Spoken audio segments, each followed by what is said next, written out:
Hello and welcome back to the Stravagante podcast. For this, the final part of our first adventure, The House with Two Names.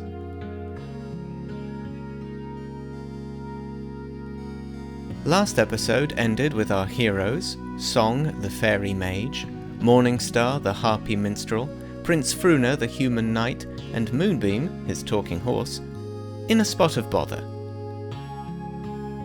Let's see if they can get out of it alive, shall we?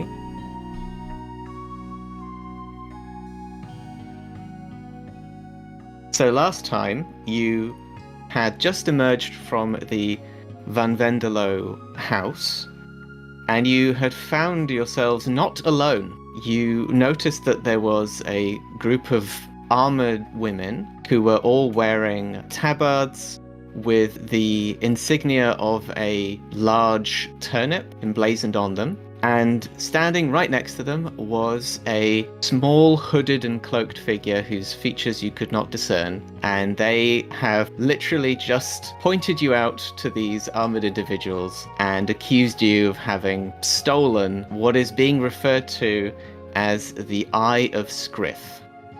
What do you want to do?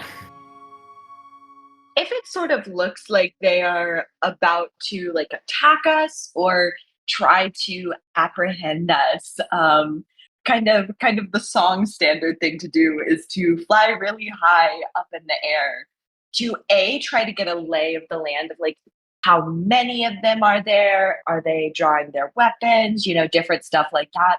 And I'm also going to kind of turn to my friends and be like, oh, be careful, guys, encouraging them to try to keep an eye out because I don't know what they're about to do. I think that his song is taking to the air. Morningstar is definitely considering it too, but she's holding on for a second, but her wings have kind of come up for a minute, and she's just, now hold on a second. We were just in that house. What are you talking about? Trying to show harmlessness and that it's okay. We're not a problem here. When you address this group, you see that one of the armoured women sort of steps forward. She is quite a bit older than the rest of them. From her outfit, she looks like she might be higher ranking in whatever group or order these women are a part of. She looks at you, Morningstar. She notices the orb tucked under your wing. She's glaring at you fiercely and says, "You can feign innocence as long as you like, but thanks to this good Samaritan here, we have been informed of your theft, and now the proof is before our very eyes." And she points at the orb that you are holding. Now, hold on. Okay, I admit I have no idea how we got this orb, really, but it was given to my companion here, and I gesture at Prince, and I say, Prince here was given this, and it's actually been really helpful. We're trying to figure out what is wrong with this house. It's causing some of our friends some strife, and we're just trying to help them out, but this orb has been helpful. I'm sorry, you can have it back. Can I give it back to you then? And I take half a step forward and hold it out to see if they'll take it back. She eyes you up. Her hand goes to the hilt of a sword strapped to her side, and then she kind of nods to one of the other women in her group. That shield maiden steps forwards very cautiously, and she quickly snatches the orb from your wing and then steps back. And the leader then addresses you again and says, "The fact remains that your explanation for how you obtained our holy relic leaves much to be desired. Now speak the truth, or ye shall be punished by the word of Scriff herself." I have a question. When Prince was telling us how he got this orb, did he tell us about the figure that gave it to him? Do you think, Prince, that that's something you would have done? Or would you just kind of have been like, check out this orb I got? I remember that I said that I got it from some old lady. Because in my brain, like I'm thinking, oh, well, we could kind of be like, we got it from an old lady hooded figure. But I don't know if I would have known that she was hooded because I wasn't there. Yeah, all that I think Morningstar got out of Prince was that indeed it was just an old woman. So Morningstar turns to Prince and says, Prince, maybe you can help us understand how we got the orb, because you were the only one that was there. So maybe Prince here can help us understand better. Morningstar sounds very uncertain about this. Yes. I got it from an old lady who was hanging around the house for some reason. She was very, very insistent that I take the orb. I didn't want to take an orb from an old lady for nothing because it seemed like I was taking advantage of her, but she insisted that I take the orb. I don't really remember what she looks like anymore, though. Definitely old. We're all followers of Scriff here. Hopefully, we can manage this peacefully. Because, Prince, you are also a follower of the deity Scriff, I wanted to ask if you wanted to hazard a lore check of some kind, if you wanted to see if you could recognize who this order is, because they are not any order that you are a part of. Yeah, I'll roll. 3. Yeah, you don't recognize, you don't remember like the name of this order. I think really the only sort of information you have is what is right in front of you, which is that they are all women and they all seem to be armored warrior priests of some kind. While you've been sort of turning to each other and trying to the best of your ability, explain the situation, the hooded figure has been very quietly and carefully slinking backwards to sort of stand behind this group of people. You see at a certain point that they go up on their tippy toes and they whisper something to the leader. If there was a moment where she looked kind of skeptical about your explanation, now she just seems as angry as she was before. And she sort of holds up a gauntleted hand and said, Enough. Perhaps you, sir, are a follower of Scrith, although the conduct you seem to be displaying would show that you are not as devout as our order. But your explanations, they do not convince me. Do you have any proof that you were given this orb by some other elderly woman, as you say? I'm sure Moonbeam will vouch for me even though he wasn't there, but maybe we could ask the ghost. I'm sure the ghost might have seen it. Her eyes widen a little bit when you mention the ghost. You have communed with a spirit? Yeah, he was a nice guy. The moral character of the spirit is irrelevant. Did you use the Eye of Scriff? Yeah, we needed to figure out what was going on in the house, and we were having this nice haunted house party, so we talked to him. She raises her hand again to cut you off, and then she sort of turns to Morningstar. It is blasphemy enough that you, uninitiated as you are into our sacred order of shield maidens, would accept what is clearly a holy relic into your unworthy wings, but that you would let a man use it? This is sacrilege. This is unacceptable. Now hold on. It's first off, we didn't know, and I apologize, but I am not studied in this manner of thing, and so I did not, in fact, realize it was a holy relic. And apologies, sincerest, deepest apologies. Really, we didn't know. You know, I've been taught to use the tools that are at hand, the gifts to help with things, and we thought this. You dare call the Eye of Scriff a tool? No, You just did! I heard it you! was unintentional. I don't know. I'm sorry. Intentions are irrelevant! You are all going to find yourselves in what in Stravagante is referred to as a tight spot, which basically means that that there is going to be some kind of confrontation which might turn physical, it might turn deadly, it might be immediately diffused. But the idea is that now things are going to start happening a lot more quickly. You cannot spend points. Everything is luck roll because it is heightened tension. You don't really have much time to focus. But any advantages from skills and things like that are still applicable. You will get to sort of do your actions together as a group. And the idea is that they kind of happen sort of simultaneously. But the opponents, they go first. The leader signals at two other shield maidens. Mrs. Tweedy. Yeah, that's her. I hadn't pictured her that myself, but I guess with the voice it makes sense. Yes, that's perfect. So she now has a Yorkshire accent. It's been retconned. This whole time she's been speaking with a Yorkshire accent. She turns to her sides and says, Illuminata! Lucia! Take care of these disgraceful blasphemers! And she herself, you can see that she raises her hand and you can see that the hand is starting to glow.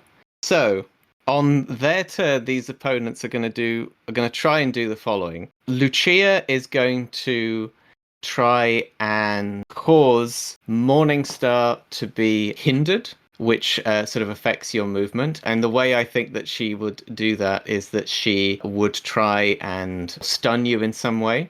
Whereas Illuminata is going to go for Prince and is actually going to try and hurt you. So she's coming at you with a sword.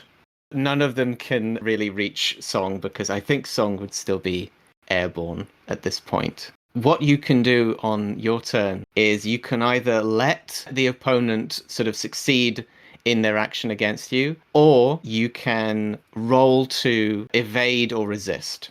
You do also get to do something beyond just dodging out of the way.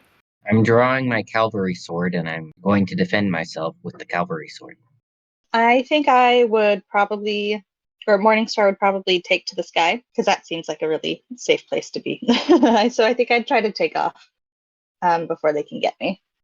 Since I'm already in the sky, I'm going to try to cast one of my spells, which is called Dazzling Song. All of my spells are a little like song themed. But essentially Dazzling Song is sort of like song like calling out in a really loud voice to try to kind of like dazzle and daze everyone a little bit. Not my companions, but like the shield maidens, to kind of try to diffuse the situation a little bit, because when I look at the amount of people who we're going up against, I'm like, there's a lot of them and not so many of us. So maybe if we can try to figure out a way to diffuse things a little bit or give us a chance to get away and go to the tree as soon as we can. That's what I'm going to try to do. So, Thimble, you were saying you were basically going to try and evade this stunning attack. You would need to roll to see if you're successful in taking to the sky and avoiding being hindered.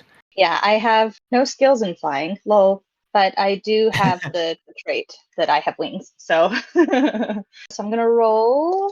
Hey, I got a 5 on the roll, and that's a +1, right? So. Yep. And you also get another point of inspiration. This group is just, you're so inspiring. This is actually my first inspiration, so I'm very pleased because everybody else has been so inspired. That's fantastic. Now it's finally everybody. I guess maybe Moonbeam still needs to. I completely forgot Moonbeam was here. What's Moonbeam gonna do? Because Moonbeam is going to use one of his spells because Moonbeam is a mage. He is a magical horse. Perhaps you thought he was magical just insofar as the fact that he can talk. But oh no, he is a qualified practitioner of the magical arts. And he has a spell called Divine Word. And so he offers up a little prayer to the goddess Scriff and causes Prince, in particular, to become inspired during combat. Morningstar, was there anything else you wanted to do on your turn? You've evaded the stunning attack. Did you want to retaliate in some way?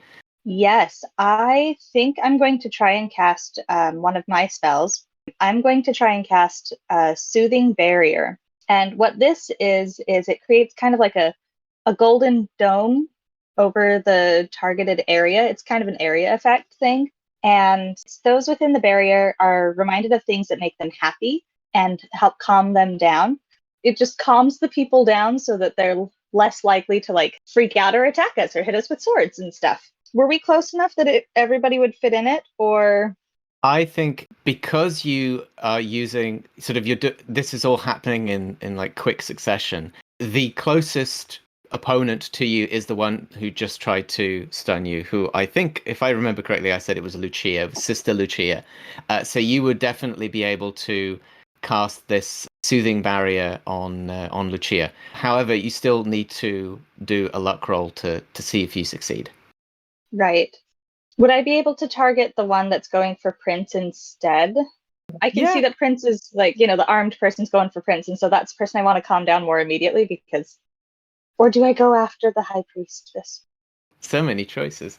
I think maybe because Song is higher up, if she was going to sort of cast a spell, hers would probably have the greatest chance of affecting everybody. So I'd say you're sort of the choices for you are definitely sort of individual. So you could either go for Sister Lucia, who is right next to you. You could go for Sister Luminata, who is going for Prince, or you could go for the High Priestess, who did not introduce herself, but let's imagine she has like a name tag, and it says, "Hello, my name is Sister Benedicta." Okay. Because it's a concentration, is this something like would it take me like a turn to concentrate and get the spell ready, or is it something I could do in this turn? Whatever floats your boat. whatever you prefer. It's your spell. Sorry. Morningstar would probably go for the High Priestess, which is somebody who's further away. So I think it would take a minute for me to get the concentration right to cast it, because it is a little further away to get her. So I think I'm going to pocket it and I'm going to be getting it ready. Okie dokie. Let me ask this. Song, do you see your spell as also being one that would require a little bit of prep or concentration, or is it something that you can kind of just fling and chuck in there like a magical grenade? I think I'm a little bit of a spell flinger, to be honest. So I'm probably ready to do that now if the time is right for that. Since I'm up so high, I would be trying to target like the group of the shield maidens. Okay. If you could roll for that to see if you are successful. That will be a 4. Right, so you are successful, but there is a complication. So you're successful. Your main goal was to kind of break their concentration. Would that be sort of accurate? You were saying it sort of dazzles them. Yeah, okay. So that definitely works, which would potentially give Prince even more of an advantage, depending on what this complication is. I am going to roll for it, and we'll see if it's anything that makes sense given the situation. A shocking I truth. don't really think so. This isn't a shocking truth, but an idea that I had was maybe like I yelled a little too loud and kind of like sent myself backwards a little bit. Like, since this is a success with a cost, like the magical energy, I kind of like flung myself backwards. So I might have to like spend some of next turn trying to either like get closer or kind of like scramble to find my footing or something like that. I don't know. I do like that more. Yes. You magically yelled so hard you kind of propelled yourself backwards in the air. All of the opponents are kind of staggered a little bit, but probably on your next turn you would have to spend some of it just to get back into proximity of what's going on. Now we get round to Prince, who probably has, with everything that's happened with the his horse's blessing, with the dazzling song spell, I'd say it's pretty much impossible for Prince to fail. So you were being attacked with the intent to hurt. Do you want to evade or parry or something and then attack back, or were you willing to take the blow and just power on through? Yeah, I don't want him to evade it entirely. I just want him to engage with the combat head on. Okay, so yeah, roll anyway, because I think if you rolled, no, sorry, Literally impossible for me to it's fail, though. it's literally impossible for you to fail. So do you want to sort of describe what your kind of cool parry and then attack looks like? Yes, as she comes at me, I am able to knock her sword away. I say, "This is nothing compared to when I had to fight my father as a dragon. You really don't want to be in combat with me. If you have sense, you should back off." He retaliates and he uses the dull end of his sword as to attempt to not kill her. Okay, so you are using like the butt of your sword, or is it like the flat of the blade? The flat of the blade. Oh, right. So it's really like a slap. He's slapping her away with the sword. Are you trying to knock her like unconscious, or are you just trying to drive her back? I like to figure he doesn't like have a full handle on his sense of strength. He's just going for it and using the flat of the blade to hope he doesn't hurt her too much. Because you are so ridiculously successful, you aren't trying to hurt her, but I think you definitely knock her unconscious. So she is out. She hears you let out this incredible boast, and she is about to say, "Whoa, that's like really cool," and then swack, just right in the face with the flat of the blade, and she does a little pirouette, falls down to the ground, and she is unconscious. Morningstar, you were preparing a spell, and it was going to be aimed at Sister Benedicta.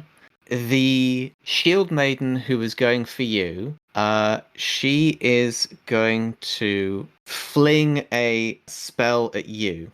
Let me describe it. So it's called Weeping Tendril. And the way I saw this working is that basically she would start crying and her tears would kind of group together and transform into these two long, like watery tentacles. And they would try and kind of grab you by the feet and pull you back down, and so you would end up being hindered. I think she would kind of need to make herself cry for that to work. So I think her action on this turn is that you're going to see her furiously pinching herself as she tries to make herself cry. So probably on your next action you would have to try and evade that. The What was the name of the spell again? Sorry, I just need to write that down because if I could weaponize my tears, I would be unstoppable. oh no, that sounded so cool and so sad at the same time. I know. It is called Weeping Tendril, or Tendrils. All of the spells you've heard in this recording so far, dear listeners, have been randomly generated on the spell generating tables that come with the game. This was one of the least weird ones I rolled, so keep that in mind. Nice. So yes, so back to Sister Benedicta, the sort of high priestess. She has prepared her spell, and she's aiming it at you, Morningstar. She reaches out her hands, and there are these coruscating bolts of magical electricity shooting from them, and she cries out, "For such a..." Sorry, in a Yorkshire accent. "For such a thief, my strongest hex shall change you to the unfair sex." You get the distinct impression that this is a kind of curse, because it's got a rhyme in it. And as we all know, if you rhyme at someone, it's either a blessing or a curse. And this doesn't really sound like a blessing, although I guess depending on the person. So I'm not going to go first, but I just want to clarify. So I've got two people that are coming for me. I've got the Weeping Tendrils and this curse. Yes. Although perhaps... No, I think that's fair. Yeah. I mean, it's Okay. not fair. It's not fair on you. But, No. life isn't fair, so True. deal with it. Okay. All right. I gotta just think for a second.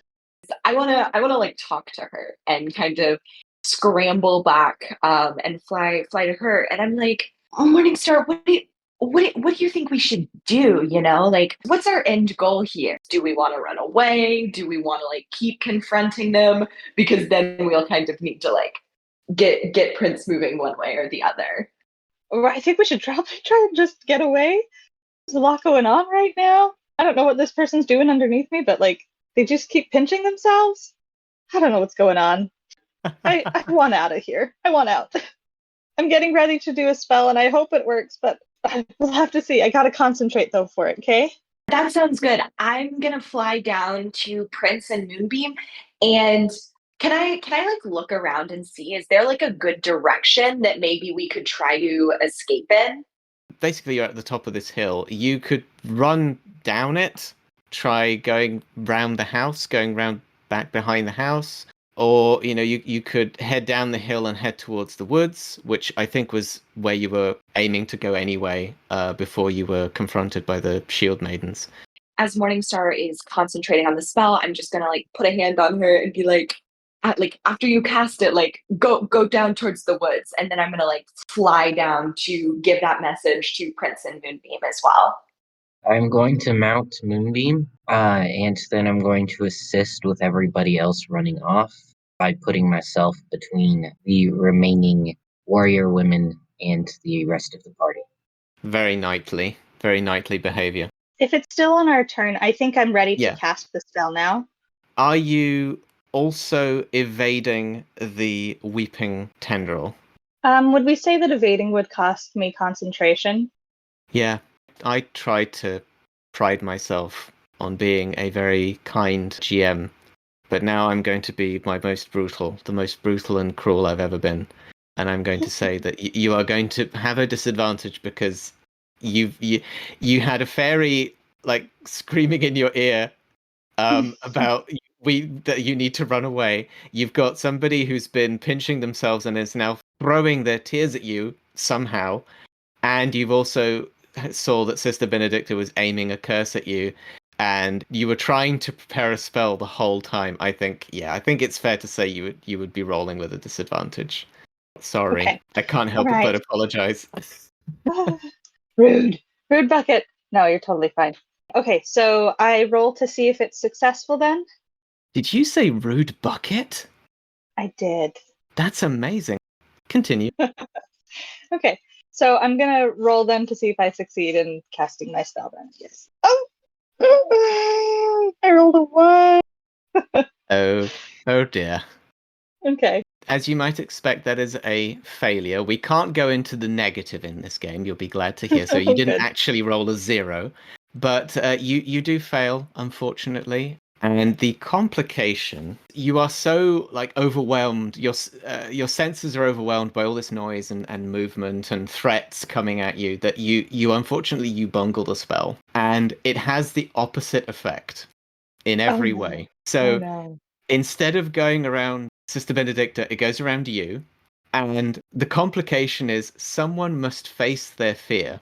So instead of you causing this person to have their mind filled with things that bring them happiness, you are suddenly trapped in a bubble of whatever your worst fear is. No. I feel horrible. I'm sorry, but this is so good. That was such a good It's so good. complication roll. It looks exactly the same. I think you might have described it either during the session last time or outside of it, but I think you described it as looking like a beautiful flower. That's my other spell. Right. This one is it's like a rose-colored. It's a Oh, rose-colored dome. It's like looking at the world through rose-colored glasses. instead it's like a complete, like an almost pitch black bubble. Mm-hmm. And you kind of get stuck in it. I don't think it's permanent, but it does definitely kind of take you out for the tight spot because you're trapped in this fear bubble. What is Morningstar's greatest fear? I think it's actually going to be she's surrounded by a mass of mosquitoes because mosquito bites are like so deadly to her people. This is actual like an aside. The iiwi, the Hawaiian bird, is actually getting endangered because of mosquito bites. So I think she would be surrounded by mosquitoes and just in absolute terror because it basically means death. The rest of the party, you see Morningstar kind of prepare the spell, and then suddenly you hear like a big pop, and then you don't see Morningstar anymore. You just see this big bouncing bubble, of like pitch black magic, and you just hear this really high pitched mosquito whining coming from inside it, and possibly Morningstar screaming in abject terror. Meanwhile, Sister Benedicta's curse has been deployed, and it erupts from her outstretched fingers, and it was hurtling towards you, Morningstar. But we now sort of cut to Prince.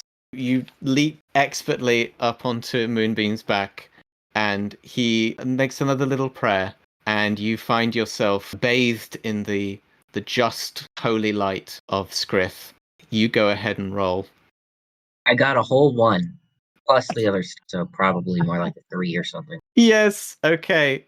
Excellent. This is perfect. I think really what really happens is that instead of looking really cool and kind of really effectively blocking anything, you get hit square in the face by this curse, and it knocks you right off of Moonbeam, and you are sent flying backwards. Moonbeam kind of ducks his head just in time, but you get knocked off of Moonbeam. So kind of a success in the sense that you protected Morningstar, but you are not in a defensive position. Like, you're in no position to protect anybody else.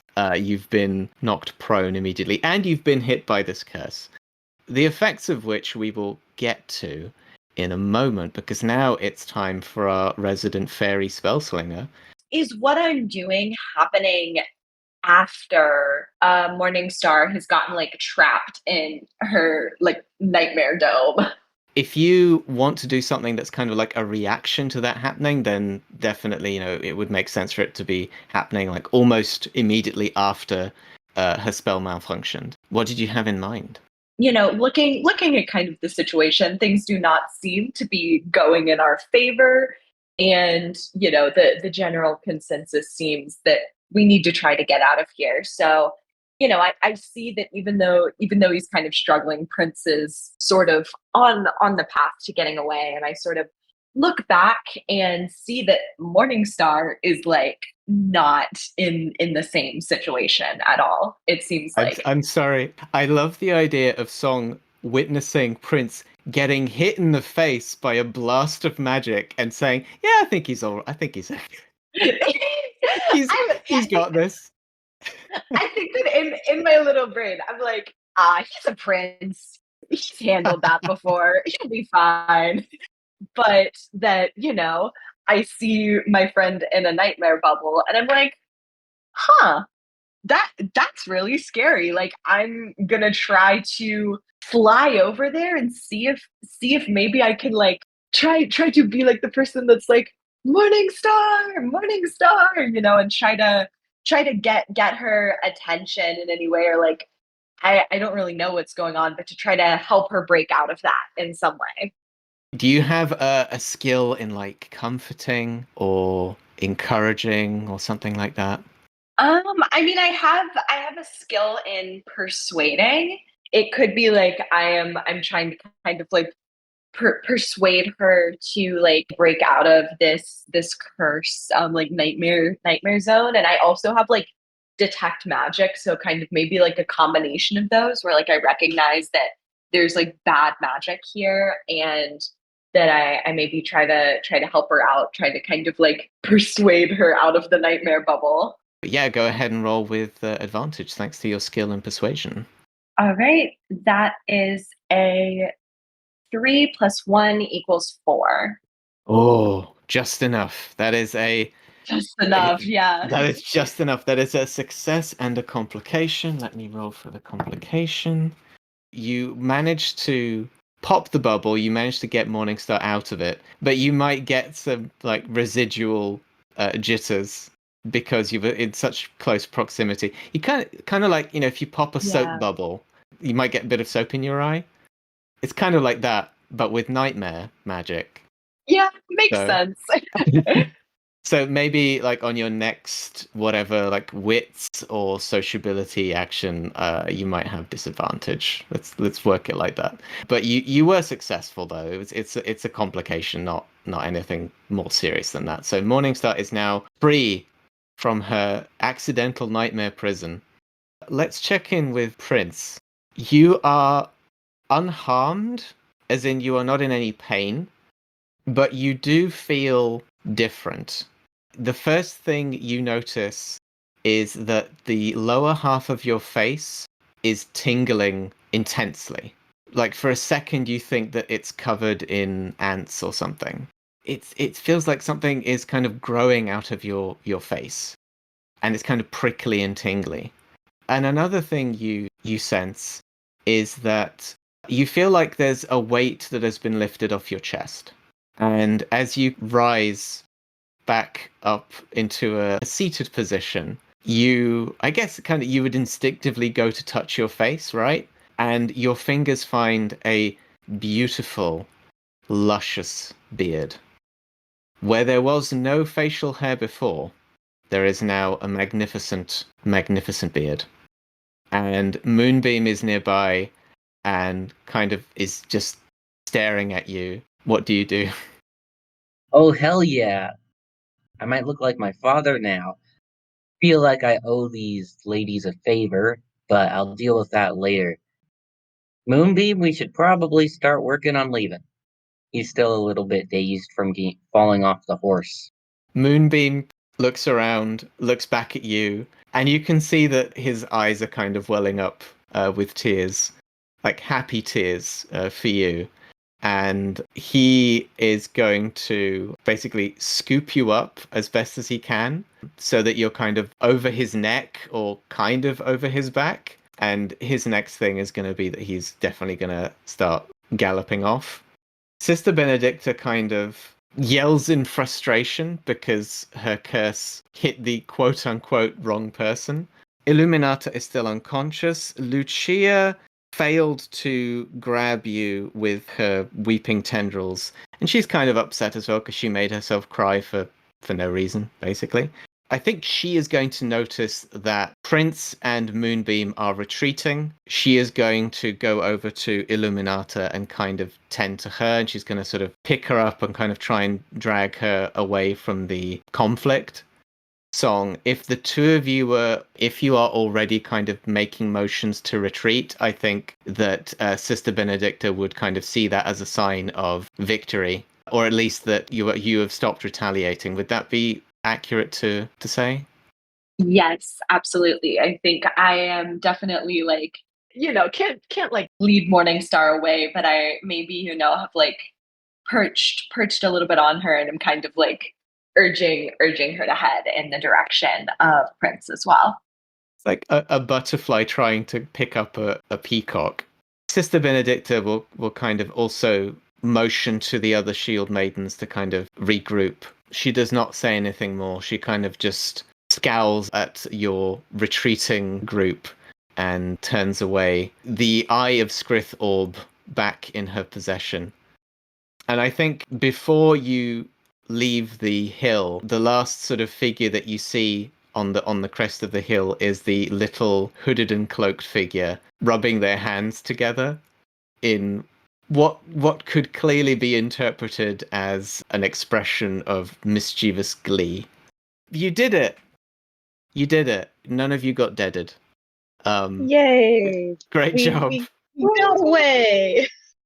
You ran away bravely and gloriously. The four of you, Prince on the back of Moonbeam, still a little bit dazzled and reeling from his brand new facial hair. Song and Morningstar.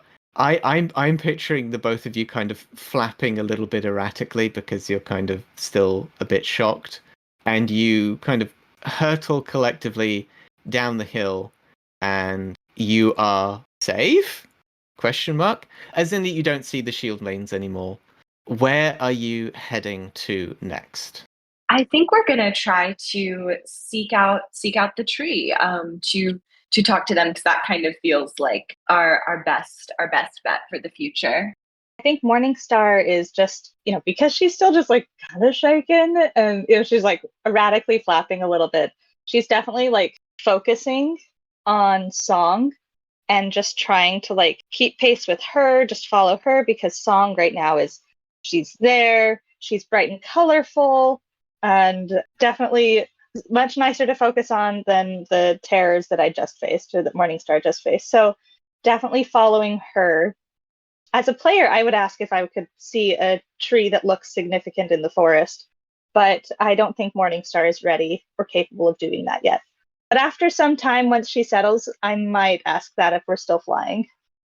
So you enter what are locally referred to as the Witchfinger Woods. Just to recap, you know that this place has some connection to the house and the weird happenings within because Augustus van Vendelow, the head of the van Vendelow family and the house's chief architect, sourced the wood that he used to build the house from here, according to his construction log, according to the ledger that you found. Upon entering the woods, you are almost immediately struck by just how dark it is. The trees here grow so thick and the canopy overhead is so lush that there's barely any daylight coming through. So it's almost as if you passed from day into like dusk. And the air here is stifling, and you can smell everywhere the scent of sap and wood and moss. And there is no real clear path. There are sections between the trees that look like they have been well trod, and you kind of instinctively follow them. After the prince gets his bearings, which takes a minute after the fall, he's like, wow, that fight was almost as amazing as the one I got Moonbeam out of. I like your beard, Prince. Looking nice. I know, right? It's like better than my father's. I couldn't have asked for better. Yes, I think that what that shield maiden considered to be a curse has turned out to be a real blessing for you, my liege. So I think that with all this, just kind of normal chatter, I think that finally has helped calm down Morningstar. And so she's not flying anymore because this does not seem like a safe place to fly. So she's back on the ground walking with everybody, intentionally ignoring what happened just barely to her. She's, oh, tell me more about this amazing fight that you said you saved. You saved Moonbeam from a battle of some kind. Tell me more. Give me all the details. And Morningstar would definitely kind of like try to keep the conversation continually going for a little bit longer until she's like really settled. Prince and Moonbeam they give you maybe two slightly different accounts of this battle, but for your purposes, that just means you get two stories for the price of one. Yep, and I'm making notes in my notebook as we're going, so that I can, incorporate it into some storytelling later. After everyone has sort of gathered their bearings a little bit and we're all just walking, I sort of take a moment and I'm like, okay, so if we can talk to the treekin in the woods, then maybe we can get information of how to heal or cleanse the house to then help out our friends. And I don't even know what to do about the shield maidens or that person who clearly was trying to frame us for something. But I don't know. I think if we focus on helping our friends, then maybe things will settle out. Yeah, I think you're right, Song. I think that's a great idea.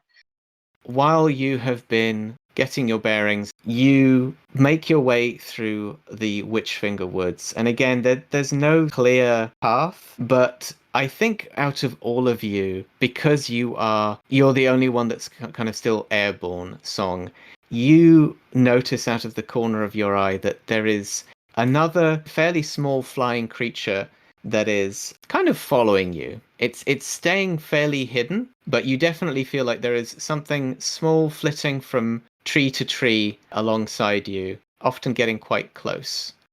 Oh, hello? Hi. Morningstar just looks around. Song, hi. Hello? What's going on? I see someone. I kind of like peek around and I'm like, hi. Do you know where we might find a treekin in this forest? Tree? There's lots of trees. Look. A tree that might talk to us.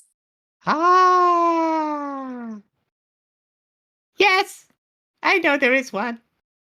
Oh, could you take us to them? Maybe. Do you have anything shiny? Prince I smiles kind and of says, "My teeth are pretty shiny." You give? Give Madge tooth, shiny tooth. Once I'm old and they start falling out, you can have them. How long do I have to wait?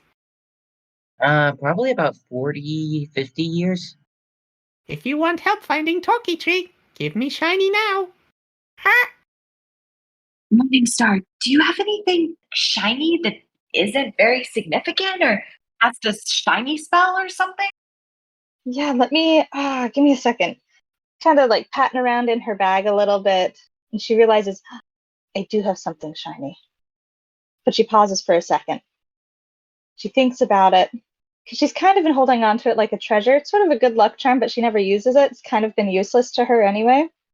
But it's the only shiny thing that she has. Here! And she pulls out, it's a perfume bottle or a perfume vial, and it's silver and it's been intricately carved with like vines on it, and it looks really gorgeous. But Morningstar just never liked the scent.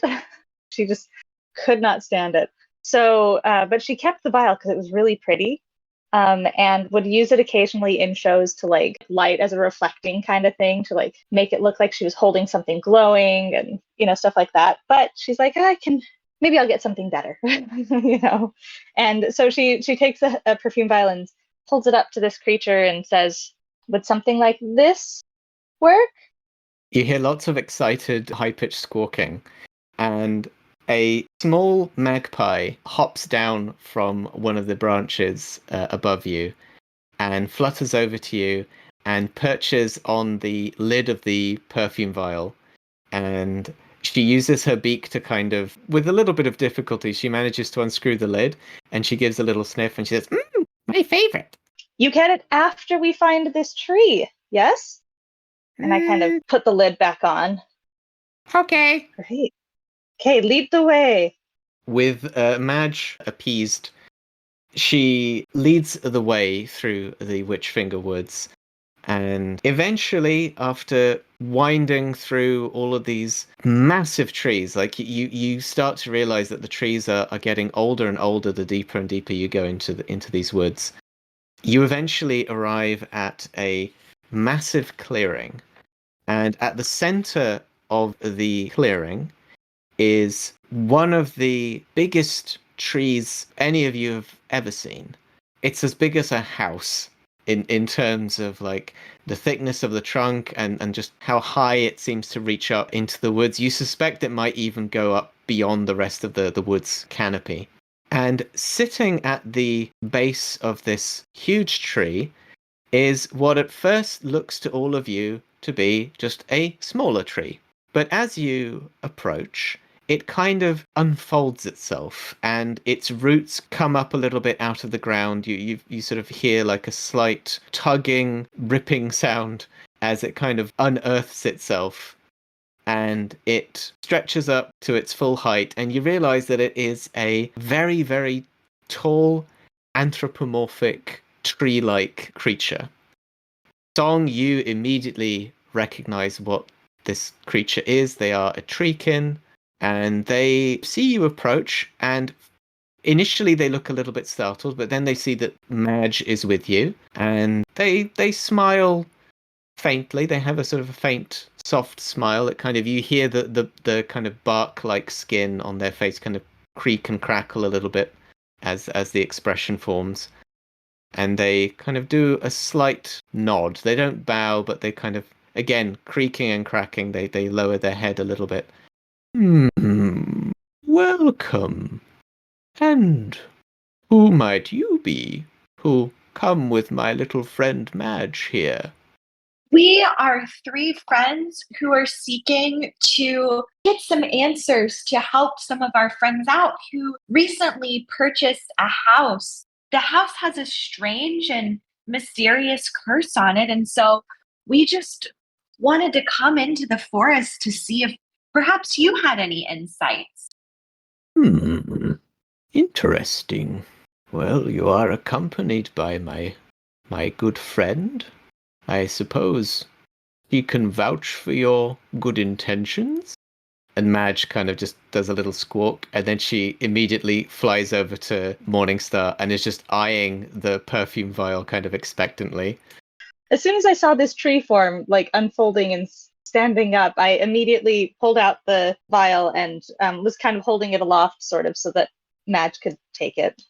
Yeah, she definitely kind of struggles to grasp it in her little claws, but she does not very gracefully fluttered back down to the ground, and she's kind of still sitting on the perfume vial, and she looks very, very pleased with herself. In the meantime, this treekin listens to your tale, listens to your account of Charles and Kyla's house and of what you learned inside it about Augustus van Vendelow. And all the while she's nodding and listening. Her eyes close a few times, and you suspect maybe she might have fallen asleep. You get the impression she's very old. But then, she'll stir and be like, yes, yes, interesting. With all of your knowledge shared, she kind of scratches her chin a little bit, and it seems that young Augustus, for now that you mention him, I remember him sometimes walking in these woods. I believe his family was originally from this area as well. I think he had a fondness for it. I remember him sometimes gathering wood, fallen branches and so on. He never harmed a tree in these woods, but he would gather up the fallen branches, and I suppose this house you speak of is what they were all for. But he might not have realized a certain property of the trees in these woods, you see, because they store, they gather, they thirst, not just for water and sunlight, but for feeling and emotion and history and stories, and they gather it all up, even when they are not rooted in the ground. And perhaps these siblings you speak of, perhaps their animosity towards each other, it bled into the house itself. Perhaps that is the magic you perceived there, that is still raging in its own peculiar way and dividing the house in accordance with a rivalry that no longer exists. Wow, that's so amazing. I didn't know trees could do that. Is that a normal thing, or is that just unique to these woods? I have not traveled to other woods, so I could not say. It is certainly a property of some of the trees here. Others are perhaps a little less passive and a little bit more active in their behavior. Let's just say that Van Vendelow was perhaps fortunate that he chose the materials he did and did not venture further into the woods. Otherwise, we might be dealing with a far more serious problem. How do we cleanse a tree that's been tainted with negative emotions? Well, you said that when you communed with the spirits in the house, you did not meet the spirits of the two sisters. Is that correct? Yeah. Well, then, not being able to appeal to their spirits in person, so to speak, there is something I can give you, but it will require something extra. And she goes over to the massive tree, and she roots around inside one of the knots in the trunk, and she pulls out a really smooth round stone, and she sort of hands it over, and she says, "This is a sapstone, and it can be used in magical rituals to cleanse a person or a place of its upsetting or dark energies or sadness and so forth. But it does require something to substitute the negative, because you see the witchfinger wood, it will still hunger for something living. It will still hunger for the feelings. But if you know of two siblings who do love each other and who have no such rivalry and are friends, Perhaps their good feeling could help the sapstone drive out this centuries-old rivalry and cleanse the house. That's certainly something that we could do. Our friends have two daughters that maybe could be sort of that new energy and those new spirits. Well, that is splendid. That's just what you need. If you give this sapstone to those children, to those siblings, I am sure that together you will be able to cleanse the house of its ill feeling. After saying that, she looks a little bit more carefully at Song and at Prince. Looking at Song, she says, "Forgive me if this is impertinent, but you have a scent about you that it seems very familiar. I don't suppose you've been in these woods before, have you?" We've been in the house. I mean, I personally haven't been to these woods. The only reason why I knew what Jan the kid was talking about was because my mentor is a treekin, and so I was like, oh, that's so cool. But no, this is kind of my first time venturing into these woods. Her eyes widen and she has like a tentative, almost hopeful smile. She reaches into the tree again and she takes out what originally was going to be like a paper envelope.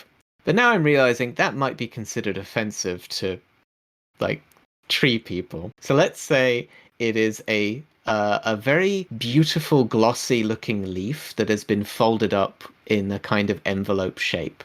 And you can maybe faintly tell that some words have been etched into it. And she's holding it in her hands and she's looking a little bit shy. And she says, I don't suppose this treekin goes by Toya. Yes, that's my mentor. Ah, and my estranged brother. Suppose it's a little bit of a coincidence, really, dealing with these sibling rivalries. But we had a falling out quite a long time ago, and I know he moved away and he wanted to make it in the big city and everything, and we didn't see eye to eye on a lot of things. But perhaps if you could deliver this message to him from me, from his sister Yota. Oh, of course. I will absolutely deliver that in just a few days. I'm going to go visit him. Wow, thank you. Thank you for sharing that with me. And I hope that maybe this can be the start of y'all being able to, get together again and maybe spend some time together. Before you set off back to Tower View, she does approach Prince, pulls you aside a little bit. My young friend, you also have a particular scent about you. It is familiar, but in a way that I would rather not remember, if you get what my meaning is. Unfortunately, I don't. You have had dealings with someone who I have the misfortune of knowing. A certain mysterious figure, perhaps? Mischievous in nature? Oh, the old woman that I met. She lets out like a little sarcastic laugh. Ha! Yes, old woman. Sometimes young boy, sometimes crooked old man. Yes, this is an old friend of mine. Well, my young prince, I regret to inform you that somehow you have ended up bound to this individual. Do you know what that entails? Well, I suppose you would know better than me, but did you make any deals with this person? Yeah, I think so. She was trying to give me something for free, but I didn't want to steal from an old lady, so she said that I should just owe her a favor.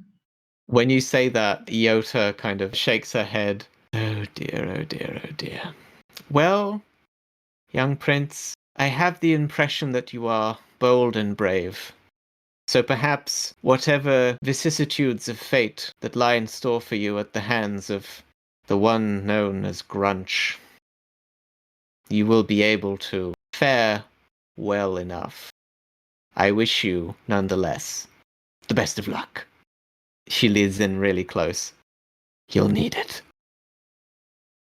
And with that, you are able to follow Madge, who very kindly leads you back out of the Witchfinger Woods, and you are able to safely make it back to Tower View. I think going to Charles and Kyla sounds like a good idea. They've probably just been waiting at the tavern, and I know it was a stressful day for them. So I think we're probably headed towards them unless anyone else has anything in mind. Morningstar is hyper aware and like trying to keep her eyes like everywhere because she does not want to run into those priestesses again because don't want a repeat of our earlier misadventures with them. So I think Morningstar would try to kind of sort of sneak in a little bit more or like trying really hard to look incognito. So she's taken off all of her colorful robes and stuff, the usual marks of her trade as a minstrel, and has just like stuffed it all in her bag and is just trying to blend in with her super bright red feathers. So it probably doesn't work too great, but she's just trying to look super nonchalant, but it's like that awkward, they're trying too hard kind of thing. So you arrive back in Tower View, and it's now getting closer to evening, and it's fairly quiet. You make your way to the Rosebush Tavern and Inn, where Charles and Kyla are staying. And there are a couple of people hanging around outside, and one of them is Charles. He is standing next to a notice board right outside the tavern where there's job offers, inquiries, and things like that. And he sees you approach, and he very quickly turns back to the notice board and kind of rips off one of the notices that was nailed to it and kind of crumples it up quickly in his hands and kind of drops it on the ground behind him. And then he very enthusiastically waves you over and he says, "Oh gosh, oh you're back. Oh, that's wonderful. What did you discover? What did you find out? Do you think you'll be able to fix the house?" Can't fix the house, but you can. What do you mean?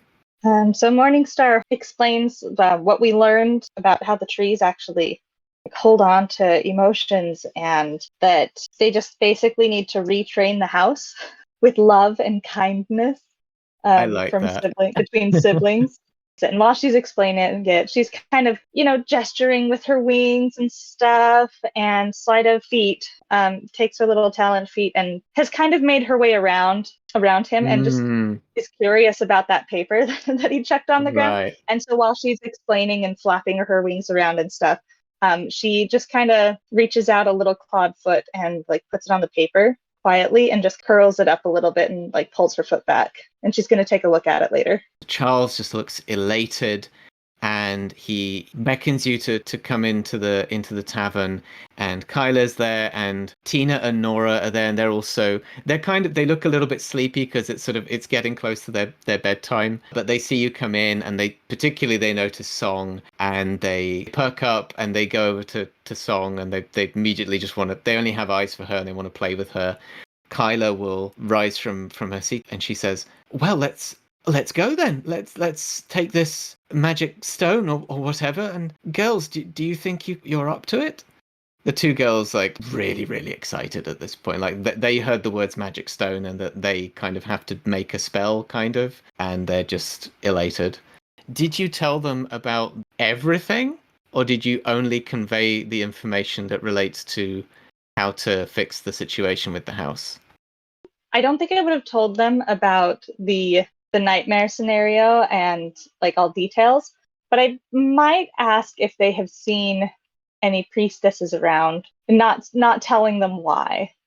Charles and Kyla kind of exchange slightly worried glances, and in unison they say, "Oh no, not at all. Haven't heard anything about that." Okay, good, wonderful. Let's press on then. You make your way back up to the house. Tina and Nora split up. One of them goes through the Anna entrance and the other goes through the Kara entrance.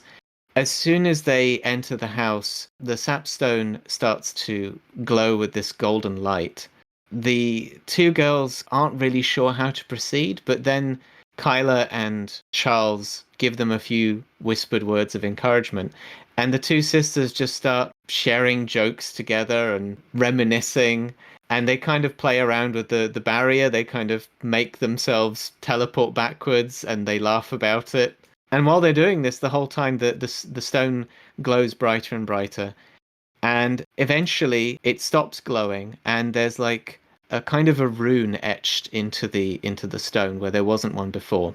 The two girls kind of fall quiet and they reach out to each other, and they're able to touch hands and then hold hands, and they sort of do a little happy dance because they realize that the barrier is gone. Woohoo! Yeah, we did it. Well done, my Stravagantes. All that remains is the epilogue of our tale, if you will indulge me. Even already the next day, Charles and Kyla have wasted no time in moving in their belongings into the house and starting to clear it out and everything. They approach you with a small, battered-looking book.